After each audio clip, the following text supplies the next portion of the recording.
You found it. Your home for the best content on your favorite team, the Fighting Tigers of LSU. Do us a favor. Subscribe to the channel. Leave your comments below. And be sure to smash that like button.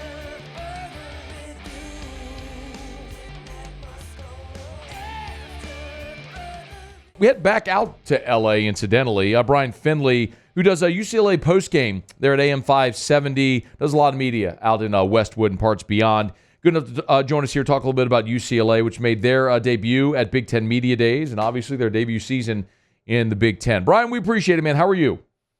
Guys, I'm doing well. I'm just saying don't put too much thought into how Deshaun Foster did at Media Day. I don't think that's going to really explain what the team's going to do. But, yeah, there's a lot of talk about his performance yesterday. Yeah, we played it on the show, and I surmised, Bryan, that he probably went up there with, I don't know, probably a prepared statement and got halfway through it and then just lost it. His mind went blank, and so he had a long pause and then just moved on from it. Have you talked to him? I mean, I know you did a sit-down with him in his office. I saw that on Twitter. But him or anyone around the program about that incident? I call it an incident loosely. Yeah. Here's the thing about this, and I don't know how many people are talking about this element added to the equation here, what happened yesterday, but UCLA's top SID, their sports information director for football, the PR guy, whatever you want to call it, he retired going into this season, and they haven't found somebody to officially replace him yet. I throw that out there because he's the guy that's going to be prepping and briefing the coaches about, hey, here's what we're doing here. This is this interview opportunity. Here's what they're going to ask you, and be ready for it. So, look, I know that on the surface it looks bad, but just to think about not having that, and we all know the power of, you guys understand the power of the SID and what they can do as far as controlling the narrative and also prepping the people that they represent, as in the athletes and the coaches. But not having him, I'm not saying it's just that, but on top of that, you have to consider that there is that issue, and with Deshaun Foster and his temperament, he is soft-spoken, he is humble. He's not, as he said yesterday, going to give you the raw speech. He's not a used car salesman. He's not going to be one of those guys that's going to be, I'm just going to tell you what you want to hear. I'm going to share with you my passion, and I hope that you're aligning with that and that people would come to him because of that as far as recruits. Yeah, I think Mike Leach used to show up at SEC Media Days and say, I'm not into opening statements. Any questions? That was it. So I'm not going to make too big. Look, it was a funny thing, and most people will laugh at what happened. But obviously, it'll have no bearing whatsoever what you do on the field. I'm curious. The last time you and I talked was whenever they hired Deshaun Foster. So from February to now, what have they done within that program? Obviously, Chip Kelly's gone. Deanton Lynn is gone. Dante Moore is gone. Like, what have they done from February to now when we last spoke to get themselves to a spot where they might be able to be competitive on the field? Eric Bieniemy, I think that's a big addition to the staff as the offensive coordinator. We all know what he's done at the NFL level and coaching Patrick Mahomes.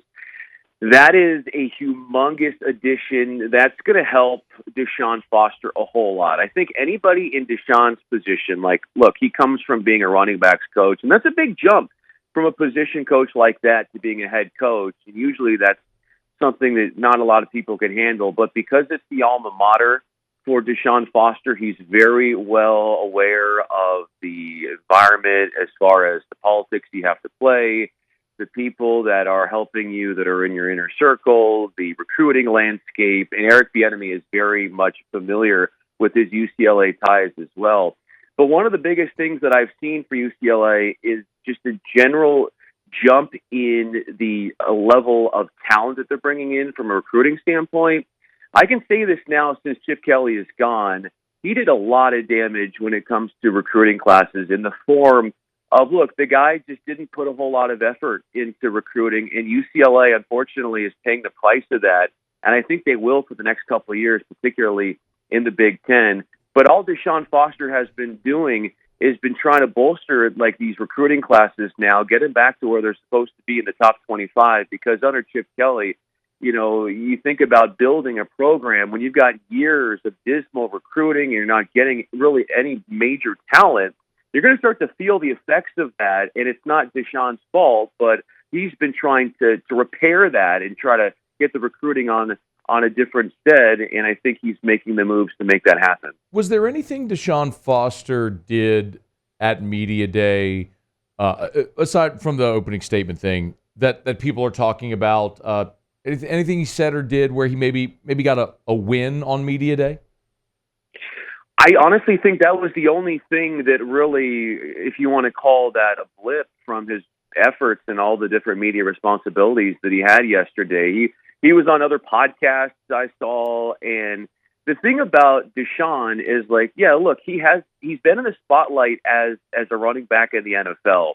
But it's fascinating, when we talk to these athletes, and whether they're great college guys or great pro, that they can be so calm with thousands and hundreds of thousands of people watching them in a stadium and even on television, millions watching at home.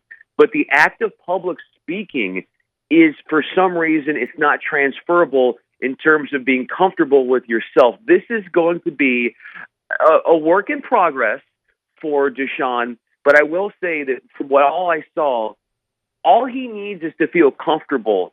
And there were other outlets that did interviews with him, and he seemed to really get comfortable a question or two in, and then just start talking about your football team. I don't know how much he was aware of how he had to structure the opening statement. From what I understood, I think he had it in his mind that it was more so, hey, I'm coming to the podium, and I'm going to answer questions. He tried to throw in a joke there with, I think, L.A., and you might not have heard that USC is here during what was, yes, an awkward exchange. Yeah.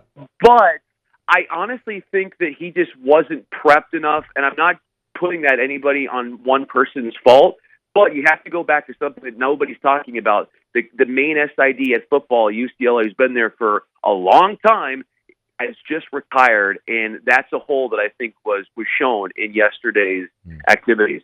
Bryan Fenley is with us on Twitter at Bryan Fenley, Bryan, if you want to give him a follow, covers UCLA. We were looking at the schedule last hour, and I know Vegas has the Bruins over under 5.5. And man, the thing that just glaringly looks you in the face, Bryan, my goodness, at Penn State, I mean, cross country, right? Then back home from Minnesota, then back to the Northeast at Rutgers, then at Nebraska. Like, that stretch of travel is just heinous. Man, when you look at the schedule, when UCLA people look at the schedule, like, that's what stood out to me. Like, what are the conversations, the narratives that you all are having?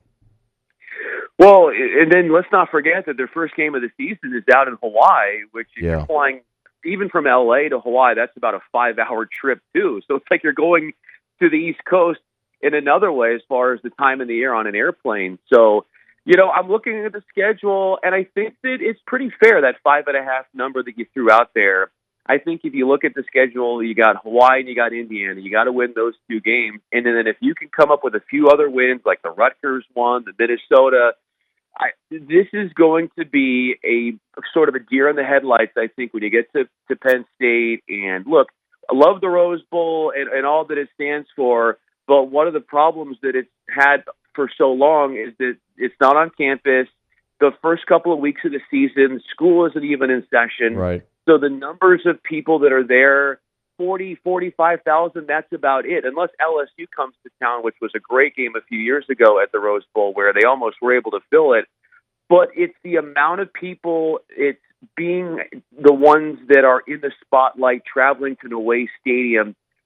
This is something Deshaun Foster talked about. I don't know if the guys are ready for what they're about to experience, because the Pac-12 has, as good as it's been, this is going to be a rude awakening for these guys, and on a stage that they've never been on before, just based upon, like you're talking about, the hundreds of thousands of people that will be at these games or these Big Ten stadiums. And Baton Rouge Week 3. I mean, when it is an unforgiving gauntlet laid forth here for Deshaun Foster in year one. Like, they have certainly not set him up for success in year one. We'll see what ultimately he might be able to build. Hey, before you go, Bryan, I know, look, a lot of people here, of course, we're talking so much about the USC game because it's the opener, and obviously UCLA will be in Baton Rouge in week 3. Tell us a name on that UCLA team that we don't know. I mean, a couple years ago, like, everybody got to know Zach Charbonnet, and there's some really talented guys, DTR.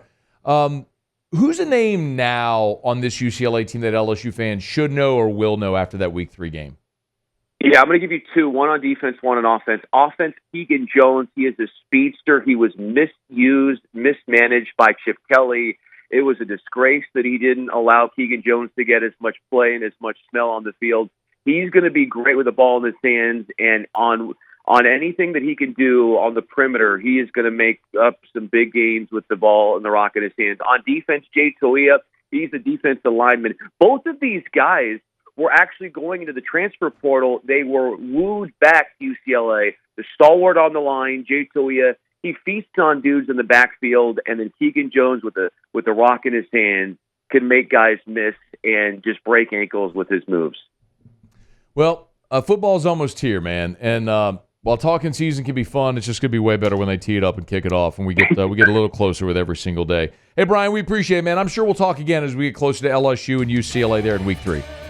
Yes, thanks for having me, man. Always appreciate being a part of this. Hey, thanks so much for watching. Please leave your comments. I love to interact, and be sure to hit the red subscribe button below.